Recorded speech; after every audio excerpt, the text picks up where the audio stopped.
Hai semuanya, perkenalkan saya Vika Sakina Vivatara atau bisa dipanggil Vika, mahasiswi dari Prodi Sastra Indonesia Fakultas Ilmu Budaya Universitas Mula Warman. Pada video ini saya akan mereview atau menjelaskan kembali tentang salah satu materi yang sudah dibahas oleh dosen saya yaitu Ibu Queen pada mata kuliah Pengantar Bahasa Indonesia.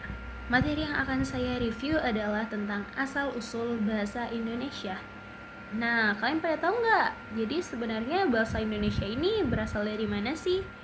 Bahasa Indonesia berasal dari bahasa Melayu. Makanya tidak jarang beberapa kosakata bahasa Melayu itu sama dengan bahasa Indonesia karena memang pada dasarnya bahasa Melayu lah yang diserap menjadi bahasa Indonesia. Bahasa Melayu sendiri menurut sebuah prasasti mulai digunakan untuk berkomunikasi pada tahun 683 Masehi. Alasan kenapa bahasa Melayu yang digunakan menjadi bahasa Indonesia pertama adalah karena bahasa Melayu dapat diterima oleh semua suku. Jadi mau dari suku Banjar, Bugis, Jawa, Sunda maupun suku yang lainnya ada di Indonesia tuh semuanya dapat memahami bahasa Melayu. Yang kedua, karena bahasa Melayu adalah lingua franca. Nah, lingua franca ini apa sih? Lingua franca adalah bahasa pergaulan yang memang pada saat itu bukan hanya Indonesia, bahkan negara-negara di wilayah Asia Tenggara memang menggunakan bahasa Melayu sebagai bahasa pergaulan antar bangsa. Jadi bangsa-bangsa itu berbicara dan berkomunikasi menggunakan bahasa Melayu, terutama ketika melakukan perdagangan. Bahkan kerajaan seperti kerajaan Sriwijaya pun menggunakan bahasa Melayu ketika mereka sedang melakukan perdagangan. Yang ketiga, karena sistem pada bahasa Melayu ini yang sederhana dan dapat dengan mudah dipelajari. Yang keempat, karena tidak adanya diskriminasi pada bahasa Melayu kepada sebuah suku. Jadi mau dari suku apapun dia tidak ada keterikatan. Nah, fungsi bahasa Indonesia sebagai bahasa nasional itu sebenarnya apa sih?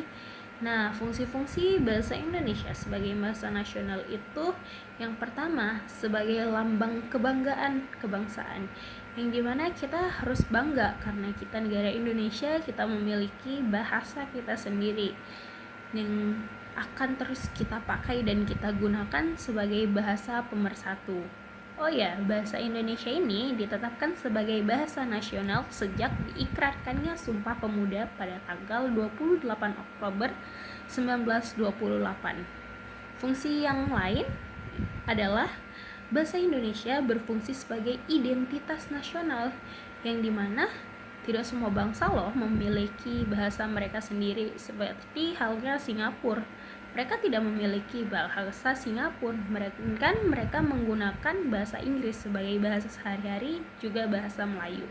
Nah, sedangkan kita, negara kita ini, negara Indonesia memiliki bahasa nasionalnya sendiri, yaitu bahasa Indonesia, yang menjadi identitas dan pembeda dengan bangsa-bangsa lainnya.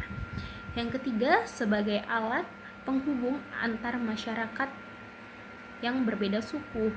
Jadi ketika ada orang dari suku Bugis misalnya dengan suku Jawa bertemu, mereka akan berbicara dan berkomunikasi menggunakan bahasa Indonesia, yang dimana bahasa ini sama-sama bisa dimengerti dari suku bangsa manapun.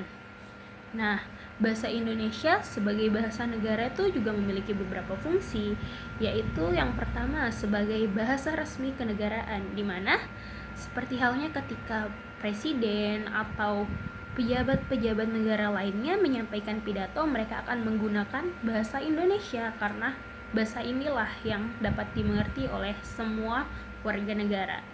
Dan bahasa ini juga digunakan sebagai pengantar akademik, di mana misalnya ketika kita sedang belajar, guru otomatis bakal menjelaskan menggunakan bahasa Indonesia.